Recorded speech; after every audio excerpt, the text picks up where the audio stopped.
오늘 이 시간에는 제33과 하나님이 좋아하시는 신자라는 제목으로 함께 은혜를 나누고자 합니다. 여러분이 가지고 있는 교재의 맨 마지막 과가 되겠습니다.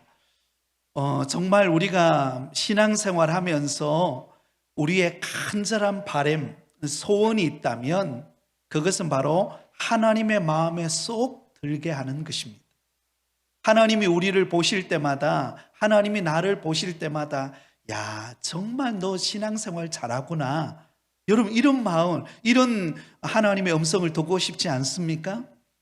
저는 늘 그런 바람이 있습니다. 목회하면서 하나님 정말 부족하지만 목회할 때, 부족한 나를 보실 때 하나님이 참 기뻐하시는 목회, 하나님이 보실 때 참 그래 얼마나 애쓰고 있니? 그래 잘하고 있다. 이런 고백을 듣고 싶어요. 여러분 그렇지 않습니까? 여러분 우리가 신앙생활 하면서 우리 주님이 보실 때에 정말 기뻐하시는 그런 믿음 생활을 하는 성도들이 되시기를 예수님의 이름으로 축원드립니다. 오늘 내용은 바로 그 내용이에요. 이제 우리가 기초 양육 교재를 이제 오늘 마무리 책거리하는 시간입니다. 마지막으로 다루고 있는 내용이 무엇인가 하면 바로 하나님이 좋아하시는 성도, 하나님이 기뻐하시는 성도의 삶을 살려면 어떻게 해야 되는가, 너무나 중요한 내용을 오늘 우리에게 가르쳐 주고 있습니다. 우리는 가끔 이런 질문을 하게 되죠. 아니, 하나님은 좋아하는 사람이 있고 또 싫어하는 사람이 있을까? 아니, 하나님이 예수 그리스도를 통하여서 우리를 선택하여 불렀다면 하나님이 다 좋아하셔야 되지 않는가? 물론 여러분, 하나님은 우리 모두를 다 사랑하고 또 우리를 향한 놀라운 은혜를 베풀어 주시는 줄 믿습니다. 그러나 여러분, 하나님이 싫어한 행동을 하는 사람이 있다는 거예요. 그리고 그 반대로 하나님이 보실 때에 너무너무 기뻐서 정말 믿음 생활 잘하는 그런 성도도 있다고 하는 것입니다. 우리가 성경의 그 대표적인 인물을 예를 든다면 다윗을 들 수가 있을 것입니다. 하나님께서 다윗을 보시면서 이는 내 마음에 합한 자라 그렇게 고백을 했습니다.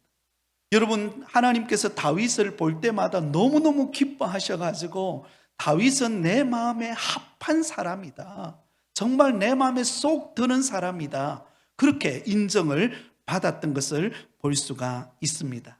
자, 그러면 여러분, 하나님이 보실 때에 싫어하는 성도의 모습은 어떤 모습이고, 정말 다윗처럼 하나님이 보실 때에 내 마음에 족하다, 내 마음에 쏙 든다, 그런 칭찬받는 하나님이 기뻐하시는 성도의 모습은 과연 무엇일까요?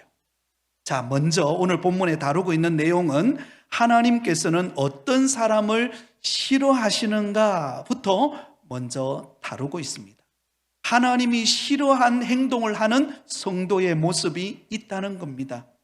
자, 잠언서 6장 16절에서 19절 말씀을 우리가 조금 전에 함께 읽었죠. 이 내용에 보면 하나님이 우리 성도들을 바라보실 때에 하나님이 기뻐하지 않는, 하나님이 싫어하는 행동들이 있는 것을 볼 수가 있습니다. 총 6가지로 오늘 본문에 기록이 되어 있는데요, 하나님이 우리 성도들을 보실 때에 싫어하시는 모습, 그렇지 않으면 좋겠다 하시는 첫 번째 우리의 모습이 어떤 모습입니까? 교만한 자를 싫어하신다는 거예요. 하나님은 교만하게 행동하는 성도의 모습을 하나님은 너무너무 싫어하시는 것을 볼 수가 있습니다. 여러분, 이 교만한 자는 사실은 마귀가 교만했죠. 여러분, 하나님께서 천사장으로서 이 마귀는 본래, 이 마귀 사탄은 어떤 일을 했습니까? 하나님 앞에 찬양을 드리는 천사장이었습니다. 찬양을 관할하는 천사장이었어요. 그래서 늘 하나님 앞에 찬양하고 영광을 돌리는 그런 천사장이었습니다. 그런데 하나님 앞에 찬양으로 영광을 돌리다 보니까 그의 마음속에 교만한 마음이 든 것입니다.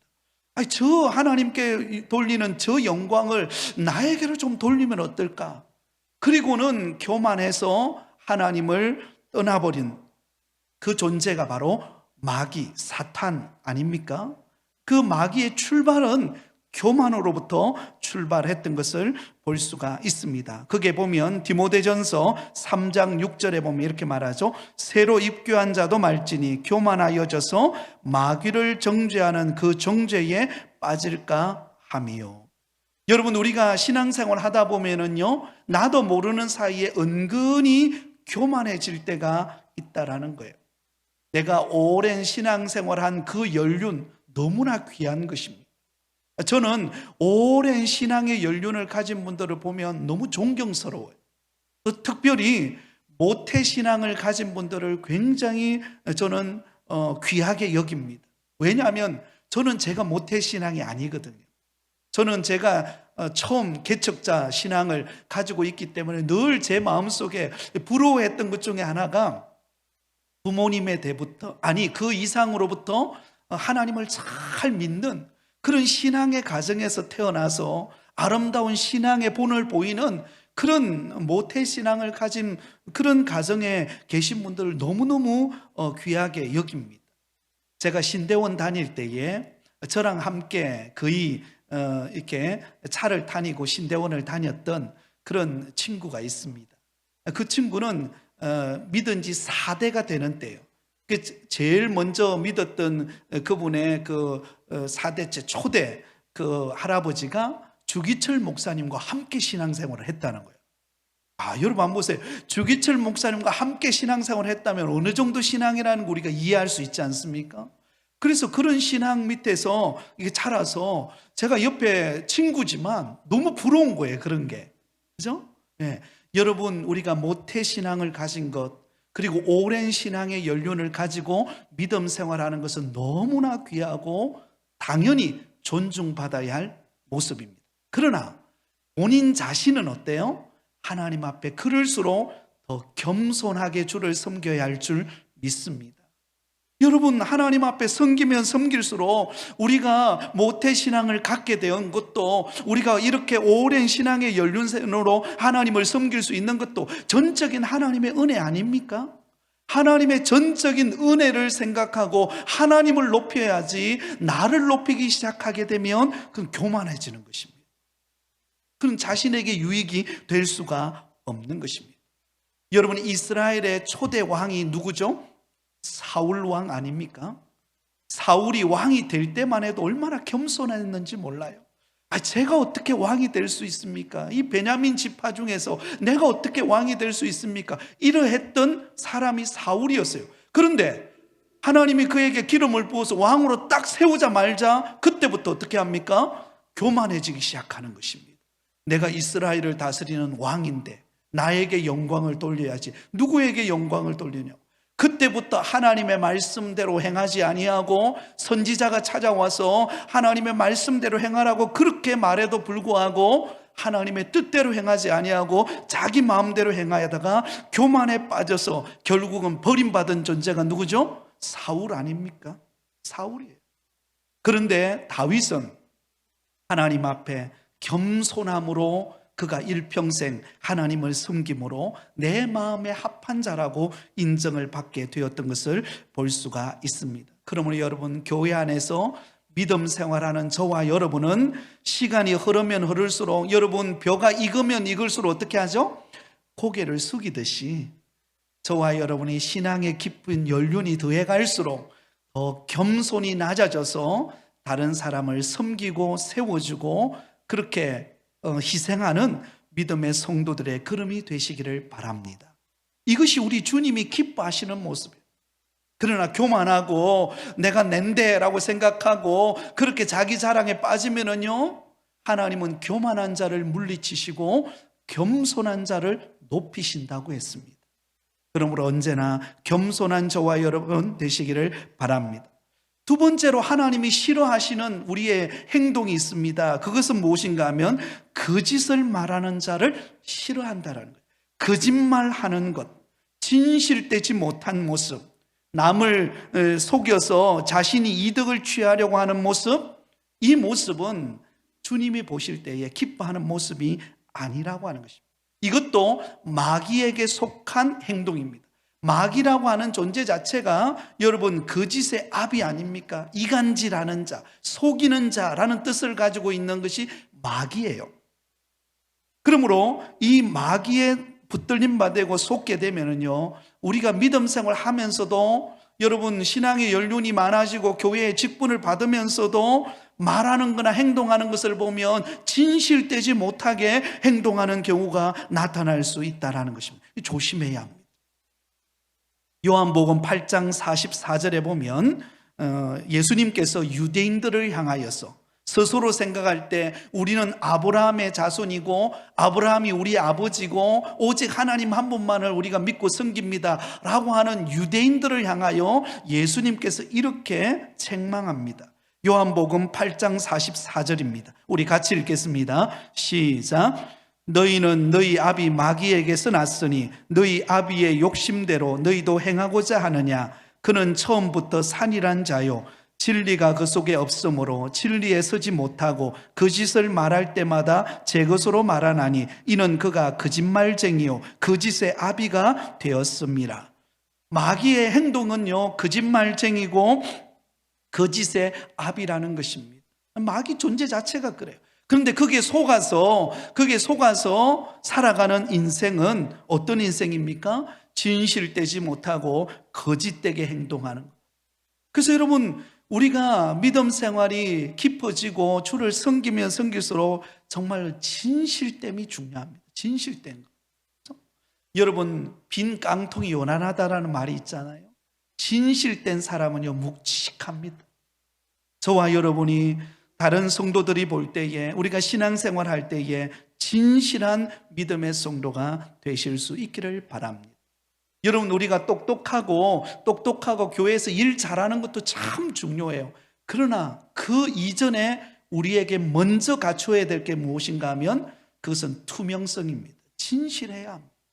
하나님과 사람 앞에 진실할 때 말하는 것이나 행동하는 것이 진실할 때 그 진실함은요 끝까지 갑니다. 그러나 진실하지 않으면요 처음에는 좋은 것 같아도 나중에는 다 들통이 나게 되어 있다라는 것입니다. 그러면 여러분 저와 여러분은 하나님과 사람 앞에 진실한 믿음의 말과 행동을 하는 성도가 되실 수 있기를 바랍니다. 자, 세 번째는 하나님이 싫어하시는 우리 성도들의 행동이 무엇인가 하면 죄 없는 자에게 피를 흘리게 하는 자를 싫어한다라는 것입니다. 여러분 죄가 없는 다윗을 사울 왕이 어떻게 합니까? 시기심 때문에 끊임없이 죽이려고 쫓아다니고 있지 않습니까? 그래서 여러분 이 사울 왕은요 이 다윗을 죄 없는 다윗을 잡아서 죽이려고 했던 그런 사람이죠. 우리가 잘 알지 않습니까? 블레셋 전투에서 승리를 거두고 골리앗을 물맷돌 하나로 무너뜨리고 승리하고 돌아올 때에 여러분 예루살렘에 있던 수많은 여인들이 이렇게 노래를 불렀습니다. 사울이 죽인 자는 천천히요 다윗이 죽인 자는 만만히로다. 여러분 다 기뻐하고 있는 그 장면 속에서 유독히 시기심에 사로잡힌 사울 왕이 위기감을 느낀 거죠. 이러다가 이 내 왕위를 빼앗기는 것 아닌가라고 하는 시기심과 질투와 두려움에 딱 사로잡히는 순간 죄 없는 다윗을 죽이기 위해 음모를 꾸미기 시작합니다. 그리고는 다윗을 죽이기 위해 어떻게 하는가 하면 요나단과 그의 신하들에게 다윗을 잡아 죽이라고 명령을 내립니다. 그때 여러분 다행히 사울 왕의 아들이었던 요나단은 다윗을 사랑했습니다. 그리고 다윗이 하나님 앞에 진실하고 하나님을 잘 섬기는 그런 거짓 없는 삶을 사는 믿음의 사람인 것을 알았습니다. 그리고는 사울 왕에게 다윗을 칭찬하면서 했던 말이 오늘 본문 나오죠. 사무엘상 19장 5절 요나단이 바로 사울 왕에게 시기심에 사로잡힌 사울 왕에게 했던 말이 이런 말입니다. 우리 같이 읽겠습니다. 시작. 그가 자기 생명을 아끼지 아니하고 블레셋 사람을 죽였고 여호와께서는 온 이스라엘을 위하여 큰 구원을 이루셨으므로 왕이 이를 보고 기뻐하셨거늘 어찌 까닭없이 다윗을 죽여 무죄한 피를 흘려 범죄하려 하시나이까. 자, 여러분, 이 요나단은 다윗을 칭찬하면서 아버지, 다윗은 어떤 사람인가 하면 자기 목숨을 아까워하지 않고 그 블레셋 사람을 죽여서 하나님께 영광을 돌리고 큰 구원과 승리를 이룬 사람이 다윗 아닙니까? 근데 어떻게 아버지 까닭없이 그렇게 무죄한 다윗을 죽여서 피를 흘리려고 합니까? 이거 잘못된 겁니다. 이렇게 사울에게, 아버지 사울에게 직언을 하게 됩니다. 그럼에도 불구하고 사울 왕은 그 말을 듣지 않아요. 그리고는 다윗을 죽이려고 혈안이 되는 것을 볼 수가 있습니다. 사랑하는 여러분, 남을 괴롭히고 험담하고 모함하는 행위, 그것은 하나님이 기뻐하지 않습니다. 여러분, 우리가 때로는 우리 사람의 마음속에도 이 질투라는 것이 있거든요. 그리고 때로는 이 시기심의 마음들이 일어날 수는 있습니다. 그러나 그것을 말씀으로 다스리고 오히려 다른 사람을 축복하고 격려하고 인정해주고 칭찬해주는 성도가 되어야지, 그 반대로 음모를 꾸미고 험담하고 모함하고 비난하고 없는 이야기를 만들어내가지고 상대방을 향하여서 무시하고 하는 이 상처 주는 행위, 이것은 하나님이 기뻐하지 않는 오늘 사울이 행동하는 모습과 같다라는 것입니다. 그러면 여러분, 우리의 신앙생활할 때 저와 여러분은 다른 사람을 향하여서 덕을 끼치는, 은혜를 끼치는 말과 행동을 하는 성도들이 되실 수 있기를 바랍니다. 한번 따라하겠습니다. 다른 사람을 험담하지 말자, 모함하지 말자, 칭찬하자. 여러분, 이게 중요해요. 교회 안에서 여러분, 이 말 한마디가 천냥빚을 갚는다 그러지 않습니까? 그래서 여러분, 이왕이면 험담하고 뭐 수근수근거리고 이런 말보다는 칭찬하고 격려하고 기도해주고. 여러분, 우리가 다 완벽합니까? 여러분, 완벽하지 않습니다. 완벽한 사람은 이 자리에 한 사람도 없습니다. 다 약점이 있고 허물이 있고 다 부족함이 있어요. 그러면 때를 기다리고 기도하고 격려해주고, 그래 얼마나 힘드냐고, 그리고 내가 기도하고 있다 그러고, 여러분 그렇게 위로하고 격려하고 함께 동력자가 되어주면은요, 그럴 때 얼마나 여러분 든든합니까? 교회 오고 싶고 은혜를 나누고 싶은 그런 모습이 우리 안에 있어야 돼. 이 모습을 하나님은 너무너무 기뻐하신다라는 것입니다. 저와 여러분이 이런 모습이 되실 수 있기를 바랍니다.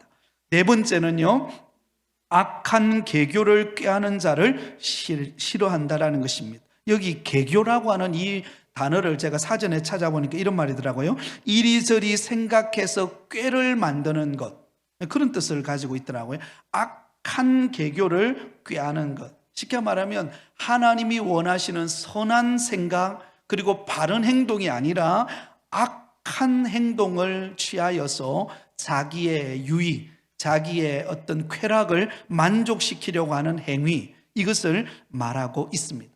우리가 잘 아는 것처럼 노아 시대에 여러분, 그때 당시에 많은 사람들은 하나님이 보실 때에 악한 계교로 가득했습니다. 하나님이 홍수로 심판하지 않으면 안 될 만큼 타락하고 범죄하고 추악한 행위들을 행하고 있었던 것을 볼 수가 있습니다. 창세기 6장 5절입니다. 같이 읽겠습니다. 시작. 여호와께서 사람의 죄악이 세상에 가득함과 그의 마음으로 생각하는 모든 계획이 항상 악할 뿐임을 보시고, 생각하는 것마다 선한 생각이 아니라 악한 생각으로 가득 차 있다는 거예요. 어떻게 하면 다른 사람을 해를 끼치고 내가 이득을 취할 것인가, 내 만족을 위해서 어떻게 하면 다른 사람을 짓밟고 내가 올라갈 것인가, 여기에 온통 생각에 사로잡혀 있었다는 것이 악한 꾀를 꾀하는 행동.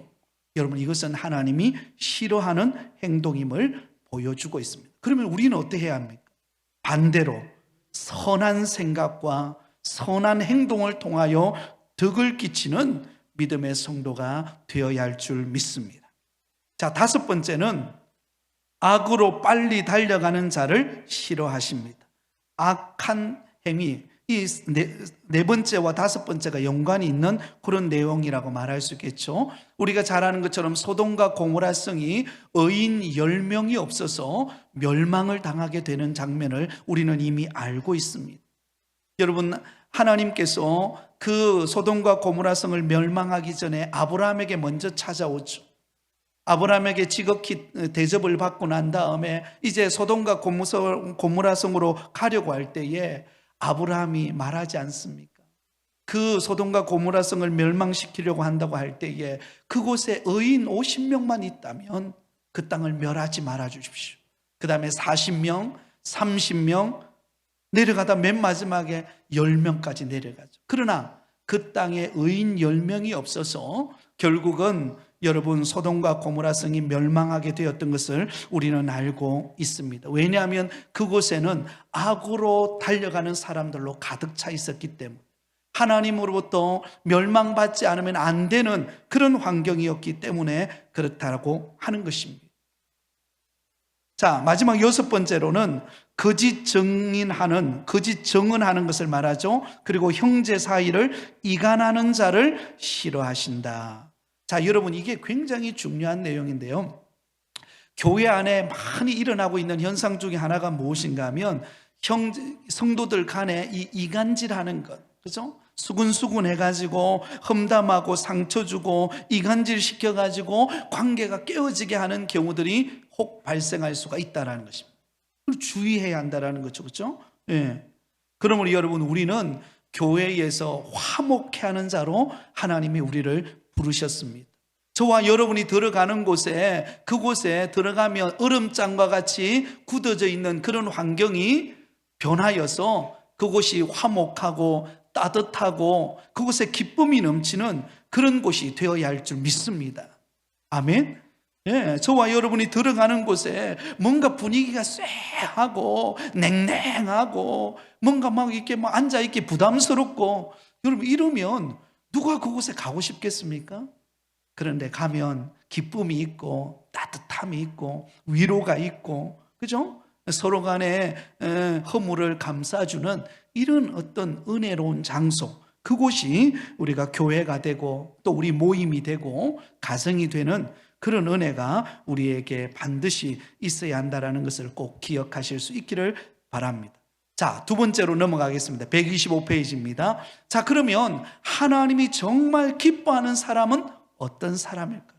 저와 여러분이 하나님을 기쁘시게 하고 하나님의 마음에 합한 다윗과 같은 그런 신앙생활을 하기를 원하고 계시는데요. 그런 사람은 어떤 사람일까요? 첫 번째는 한번 따라하겠습니다. 믿음의 사람. 네, 하나님이 가장 기뻐하는 사람은 어떤 사람이에요? 믿음의 사람이에요. 믿음의 사람. 히브리서 11장 6절 말씀, 우리가 알고 있는 말씀이죠. 같이 읽겠습니다. 시작.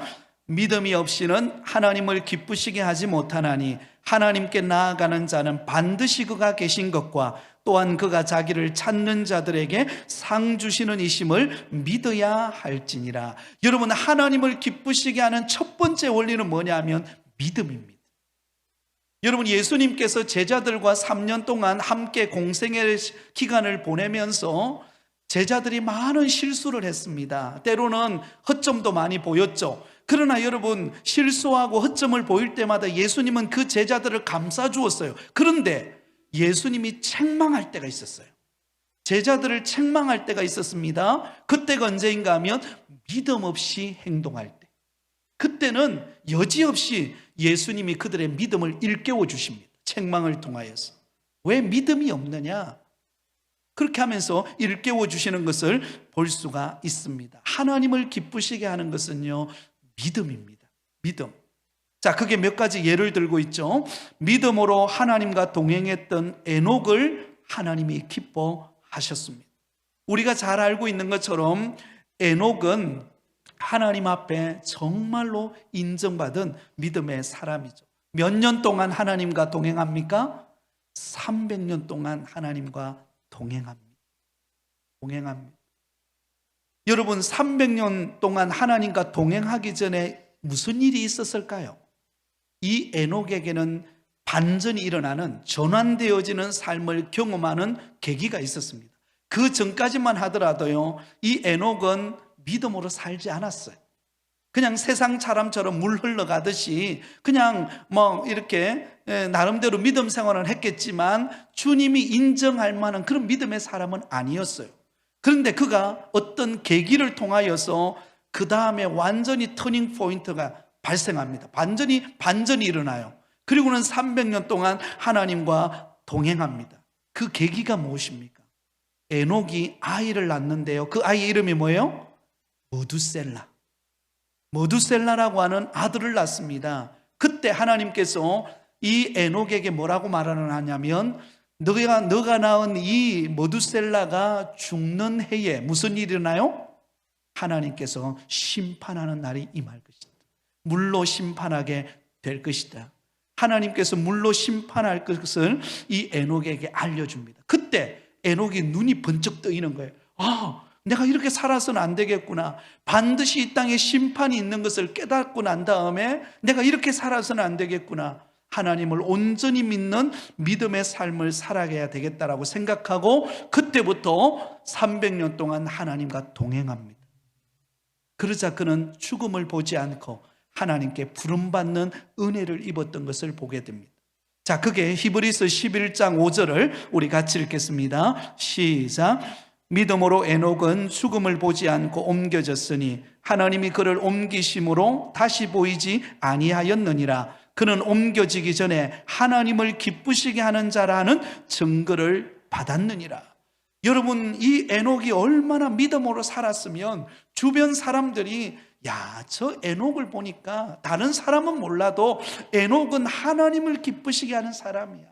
하나님의 뜻대로 사는 사람이야. 어떻게 하면 하나님을 기쁘시게 할까? 그것을 생각하며 살았던 사람이야. 다 인정했다는 것입니다. 모두가 인정했다는 거예요.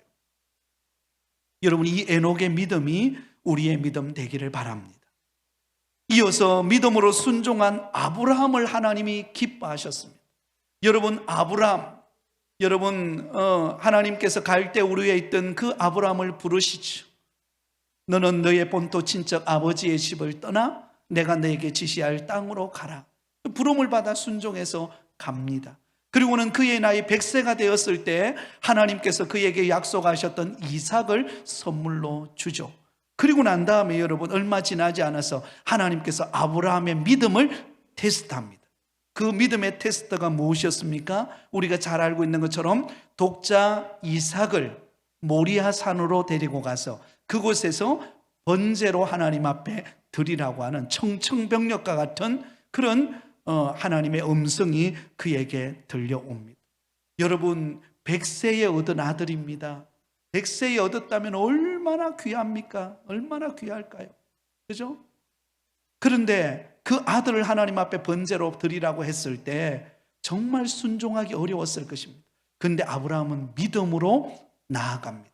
왜냐하면 지금까지 그가 걸어왔던 인생의 여정 속에 하나님께서 믿음으로 행할 때 하나님이 은혜 주셨던 것을 경험했기 때문에 그래요.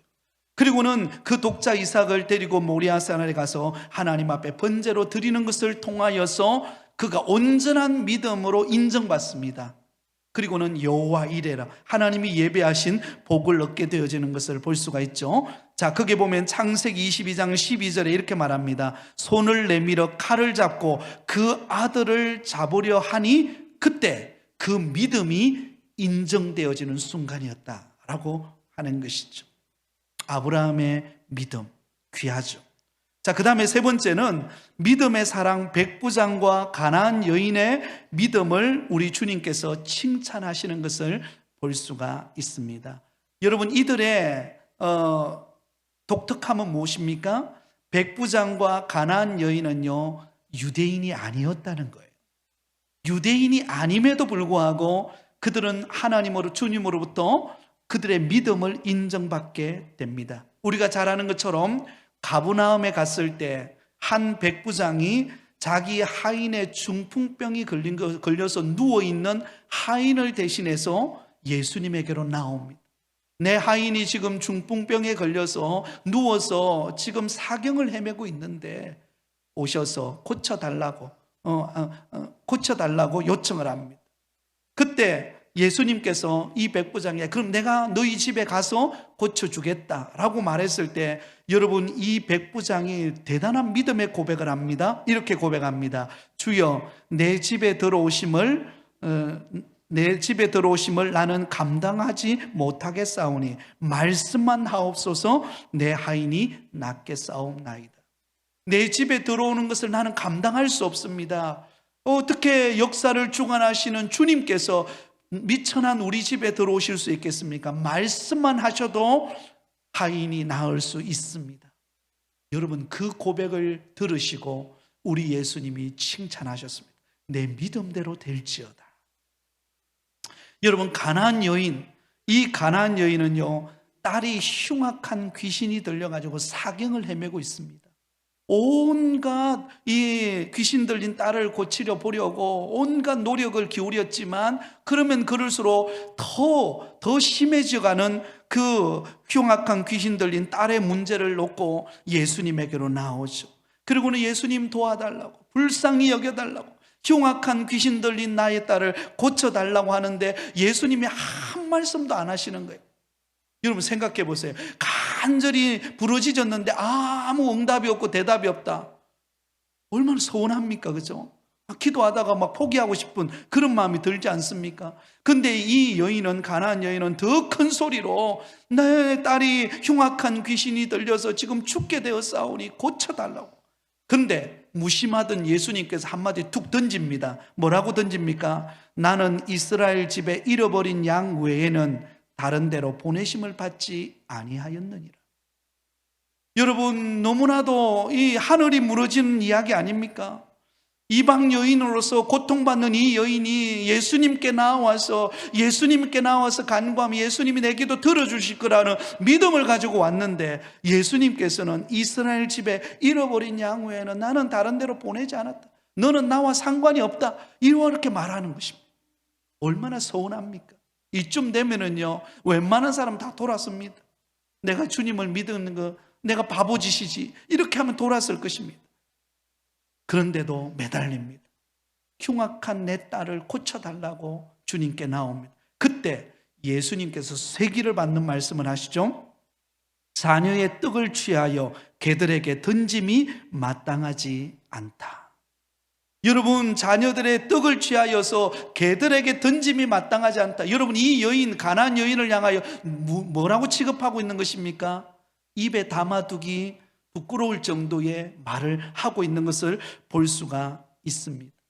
자, 여러분 정말 예수님이 이 여인을 그렇게 보아서 그렇게 대답한 것일까요? 아닙니다. 이 여인의 믿음을 테스트한 것이에요. 근데 여러분 이 여인의 믿음이 얼마나 대단한 믿음인가? 그 고백을 들어보세요. 이렇게 고백합니다. 주여 올소이다마는 개들도 제 주인의 상에서 떨어지는 부스러기를 먹나이다. 여러분 너무 놀라운 고백 아닙니까? 주여 옳습니다. 주님이 말씀하신 것 당연합니다. 그런데 상에서 떨어지는 부스러기도 그 개가 주워 먹지 않습니까? 부족한 나에게 부스러기 은혜라도 주십시오. 그러면 흉악한 귀신 들린 내 딸이 고침받을 것을 나는 믿습니다. 여러분 예수님도 깜짝 놀라버리셨어요. 예수님도 충격받으셨어요. 그리고는 그 여인을 향하여 이렇게 말합니다. 여자야 내 믿음이 크도다. 내 소원대로 되리라. 할렐루야. 여러분 비록 이방 여인이었지만 때로는 예수님이 무심한 듯, 때로는 예수님이 상관없는 듯, 때로는 예수님이 그를 무시하는 듯 그렇게 다가왔지만 그는 예수님을 붙잡는 그 믿음을 포기하지 않았다는 것입니다. 끝까지 붙잡을 때 주님도 놀랄 만한 큰 믿음의 사람이 가나안 여인이었다는 것을 보여주고 있습니다. 사랑하는 성도 여러분, 이 백부장과 가나안 여인의 믿음이 저와 여러분의 믿음 되기를 소원합니다. 여러분 우리에게 수많은 문제와 어려움이 우리 앞에 산재해 있지 않습니까? 우리 가정 안에 여러 가지 사업장과 직장과 또 육신적인 여러 가지 질병과 어려움의 고통의 문제가 우리 현실 가운데 지금 맞닥뜨려 있습니다. 그렇다면 이런 현실 가운데 주님이 우리에게 요구하는 것은 다른 게 아닙니다. 믿음을 요구하고 있습니다. 주님을 끝까지 신뢰하는 믿음, 주님을 바라보면서 끝까지 포기하지 않고 기도하고 주님을 의지할 때 주께서 우리를 도우실 것입니다. 저는 반드시 도우실 거라는 확신이 있습니다. 하나님이 역사하실 줄 믿습니다. 우리의 눈물, 우리의 아픔, 우리의 가정의 어려움은 알고 계십니다. 코로나 시기에 이 어려운 시기를 우리가 이겨나가고 있는 우리의 형편을 주님은 아십니다. 그리고 도우실 것입니다. 그러므로 하나님 앞에 온전한 믿음으로 나아가는, 믿음이 하나님을 기쁘시게 한다는 것을 기억하고 믿음의 성도 되시기를 예수님의 이름으로 축원드립니다. 두 번째로 하나님이 기뻐하시는 사람이 있습니다. 바로 주의 복음을 전하는, 전도하는 일입니다. 전도하는 일. 고린도전서 1장 21절에 이렇게 말합니다. 하나님의 지혜에 있어서는 이 세상이 자기 지혜로 하나님을 알지 못하므로 하나님께서 전도에 미련한 것으로 믿는 자들을 구원하시기를 기뻐하셨도다. 여러분, 하나님의 그 무한한 지혜를 인간이 다 이해할 수 있을까요? 요즘에 우리가 새벽에 지금 창세기 말씀을 우리가 살펴보고 있지 않습니까? 하나님께서 천지 만물을 창조하신 그 놀라운 사건들을 우리가 신비를 같이 고백하고 있는데요, 여러분, 그 놀라운 하나님의 지혜와 신비를 우리 연약한 피조물인 인간이 그 놀라운 신비를 다 이해할 수 없습니다. 그런데 하나님께서는 그 놀라운 지혜로 다 알지 못하는 인간들을 구원하는 방법은 너무나 미련하게도 전도의 방법을 통하여 구원의 역사를 이루어 간다라는 사실입니다. 그러면 여러분, 사실 이 전도하는 게 있잖아요, 참 어떤 때는 부담스럽습니다. 굉장히 부담스러워요. 특히 요즘같이 이 코로나 시기에 전도한다는 것은요, 참 쉽지 않습니다. 대단한 용기 아니면 전도하기가 쉽지 않는 때를 우리는 보내고 있습니다. 그럼에도 불구하고 하나님의 구원의 방법은 전도의 미련한 방법을 통하여 역사하신다는 것을 우리는 잊지 말아야 할 줄 믿습니다. 제가 오늘 말씀을 준비하다가 오후 시간이 되어서 제가 유튜브를 통해서 간증을 듣는데, 여러분, 가수 중에 엄정화 씨라고 하는 가수가 있습니다. 댄스 가수인데요, 엄정화 씨가 예수님을 믿게 된 간증을 하는 그 동영상을 제가 보게 되었어요. 그러면서 저는 이분이 예수 믿는지 몰랐거든요. 근데 이분이 예수님을 믿고 서울 온누리교회 나간다는 사실을 오늘 알았습니다. 근데 이분이 어떻게 예수님을 믿게 되었는가 간증을 하는데 그런 이야기예요. 이 영화를 찍고 난 다음에 어느 날 자기 집에서 기르던 개와 함께 남산에, 이태원에 사는데 남산에 이렇게 늘 산책을 한다 그래요. 근데 하루는 산책을 하고 가는데 갑자기 그의 마음속에 하나님이라는 단어가 딱 떠오르더라는 거예요. 갑자기 하나님이라는 단어가 딱 떠오르는데 내가 왜 이러지? 나 하나님 믿지도 않는데 왜 하나님이라는 단어가 떠오르지? 그렇게 하면서 갑자기 하나님이 떠오르더래요. 그러면서 이런 생각이 들더래요. 갑자기 마음속에 십자가가 있는 교회로 가야 되겠다는 마음이 자꾸 끌리더라는 거예요. 그래서 이태원으로부터 그 남산 그 산책로까지 가는 길을 걸어가면서, 산책로를 걸어가면서 십자가 달려있는 교회를 찾아봤대요. 근데 아무리 찾아도 보이지 않고 그 남산 아래에 있는 산책로까지 도착을 했대요. 그리고는 계속해서 머릿속에 하나님이라고 하는 단어가 떠나지를 않는 거예요. 그리고는 늘 앉아서 산책하여서 묵상하던, 쉽게 말하면 늘 생각에 잠기던 그 의자에 툭 앉았는데 갑자기 두 눈에서 눈물이 확 쏟아지더라는 거예요. 하나님을 생각하는데 갑자기 두 눈에서 눈물이 활칵 쏟아지기 시작하더라는 거예요. 그러면서 한편으로는 그 올라오는 가정 속에 십자가가 있는 교회를 못 본 것에 대해서 아쉬움도 있고, 그러면서 마음속에 갑자기 이런 고백이 터져나오더라고요. 하나님, 나에게 천사를 보내주셔서라도 나에게 하나님을 만날 수 있는 은혜를 달라고. 갑자기 그런 고백이 나오더래요. 그러면서 산책을 마치고 쭉 내려오는데 전화가 한 통이 온 거예요. 그 전화가 누구냐면 이 엄정아 씨가 가장 학창시절부터 친하게 지내던 1호 친구였다는 거죠. 그 친구는 대전에 살고 있었는데 그 친구로부터 전화가 온 거예요.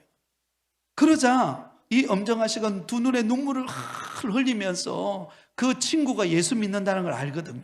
그러면서 전화를 받으면서 내가 하나님을 만나고 싶은데 어떻게 만나야 될지 모르겠다고 하면서 막 펑펑 눈물을 흘리는데 그 친구가 이런 말을 하는 거예요.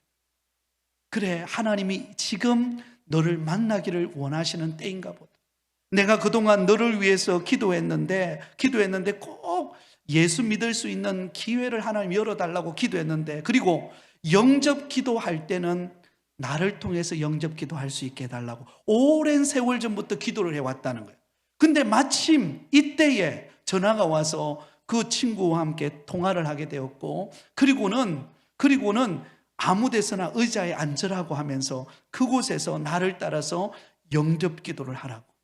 그리고는 나는 죄인입니다. 영접 기도를 하고 예수 믿고 그때부터 온누리교회를 나가게 되었다라고 하는 이야기를 하는 거예요. 그러면서 그 이야기 속에 제 머릿속에 딱 떠오르는 게 뭐냐면, 이 친구가 이 엄정하라고 하는 가수, 사실 인기를 끌고 있고 또 여러 가지 세상적으로 잘 나가고 있을 때니까, 그죠? 예수님을 믿고 하나님을 믿을 것이라고는 어떤 면에 보면은 지금 당장 믿을까는 예상하지 못했지만, 그러나 늘 통화할 때마다 그리고 기도할 때마다 이 친구를 위해서 기도했다는 거죠. 근데 때가 되니까 사람에 의한 것도 아니고 하나님께서 성령을 통하여 그를 부르셨다는 거예요. 그리고 계기가 되어서 그 친구와 함께 영접 기도를 하면서 그 친구가 기도했던 그 기도가 그대로 응답되어지는 은혜를 경험했다는 간증을 들었습니다. 사랑하는 여러분, 우리는 지금 이 코로나 시기를 보내면서 어떤 면은 우리는 전도는 손 놨는지도 모르겠어요. 그러나 여러분, 주님이 정말 기뻐하는 이 전도하는 일을 우리는 다시금 놓치지 않기를 바랍니다. 우리가 지금 할 수 있는 것이라면 우리가 아직 예수 믿지 않는 가족과 친척과 이웃들을 위하여, 저는 전도를 위하여 기도하는 것이라고 저는 믿습니다. 그리고 우리가 기도하면서 때로는 전화를 통하여, 때로는 사랑의 어떤 섬김을 통하여서 하나님이 반드시 기회를 주실 거라고 저는 확신합니다. 그러면 여러분, 우리는 이 기회를 놓치지 않아야 됩니다. 하나님이 행하시고 구원하실 이 놀라운 방법은 전도의 미련한 방법을 통하여 하나님은 역사하고 계십니다. 그것을 바라보면서 우리가 전도할 수 있는 여건은 어렵지만, 그러나 우리 마음속에 기도하면서 열정을 가지고 우리가 주변의 사람들을 돌아보며 우리가 연락하고 관심을 가진다면 하나님이 그 전도하는 길을 앞당겨 주실 줄 믿습니다. 여러분, 이 일이 저와 여러분에게 과제로 남아있는 거예요. 그러므로 하나님이 기뻐하는 일임을 감당하실 수 있기를 바랍니다. 자, 70인 전도 요원을 하나님이 기뻐하셨습니다. 누가복음 10장 17절에 보면 이렇게 말합니다. 70인이 기뻐하며 돌아와 이르되 주여 주의 이름이면 귀신들로 우리에게 마더이다 항복하더이다. 여러분, 전도하면은요, 누가 가장 기뻐할까요? 전도한 사람이 가장 기뻐합니다. 전도한 사람이 가장 큰 복을 받습니다. 전도하는 가운데 여러분, 마귀의 역사가 떠나가고 그곳에 하나님의 권능이 임하고 구원받는 열매가 나타나는 이 놀라운 변화의 과정을 통하여서 누가 가장 감동이 되는가? 전도하는 사람이에요. 전도하는 사람입니다. 전도자 바울을 하나님이 기뻐하셨습니다. 사도행전 9장 15절 같이 읽겠습니다. 시작. 주께서 이르시되 가라, 이 사람은 내 이름을 이방인과 임금들과 이스라엘 자손들에게 전하기 위하여 택한 나의 그릇이라. 하나님이 사울을 택하셨어요. 바울을.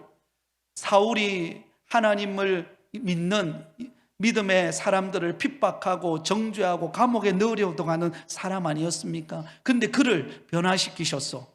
다메섹 도상에서 만나주시고 이 바울을 복음 전하는 나의 택한 그릇으로 삼아서 복음 전하는 일을 위하여 하나님이 들어 쓰시는 것을 볼 수가 있습니다. 그러므로 결론입니다. 전도하는 성도를 하나님은 기뻐하십니다. 고린도전서 1장 21절 같이 읽겠습니다. 시작.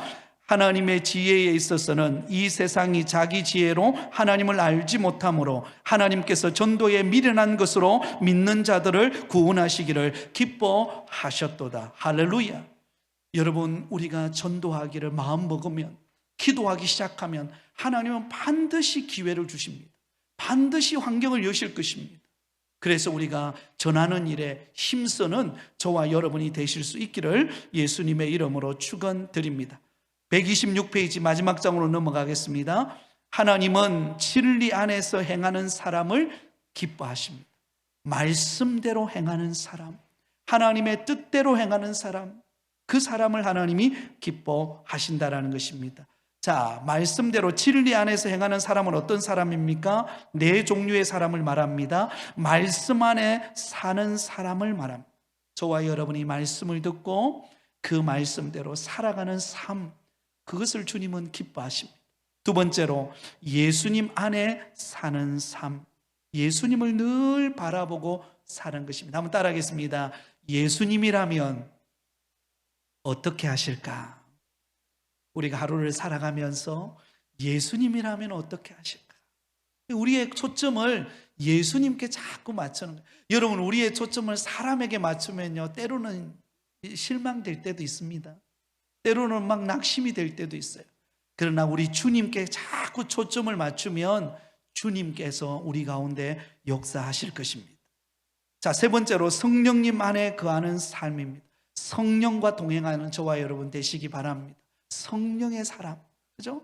성령 충만함과 성령이 나를 지배하고 다스리고 성령의 인도하심을 따라 살아가는 삶을 말합니다. 마지막 네 번째는 하나님을 기쁘시게 함은 지혜롭고 복 있는 성도의 삶이라는 것을 우리는 기억하면서 주님의 뜻대로 행하는 저와 여러분 되실 수 있기를 바랍니다. 이제 말씀을 맺겠습니다. 저를 보세요. 하나님이 정말 내 마음에 합하다 인정하는 사람은 어떤 사람이에요? 세 가지를 말했죠. 첫 번째는 믿음의 사람, 믿음의 사람. 두 번째는요, 복음 전하는, 전도하는 삶. 세 번째는요, 진리 안에 행하는 사람. 그죠? 이런 삶이 저와 여러분이 되어서 우리 주님으로부터 칭찬받고 주님이 마음껏 우리 안에 역사하는 삶이 되기를 예수님의 이름으로 축원드립니다.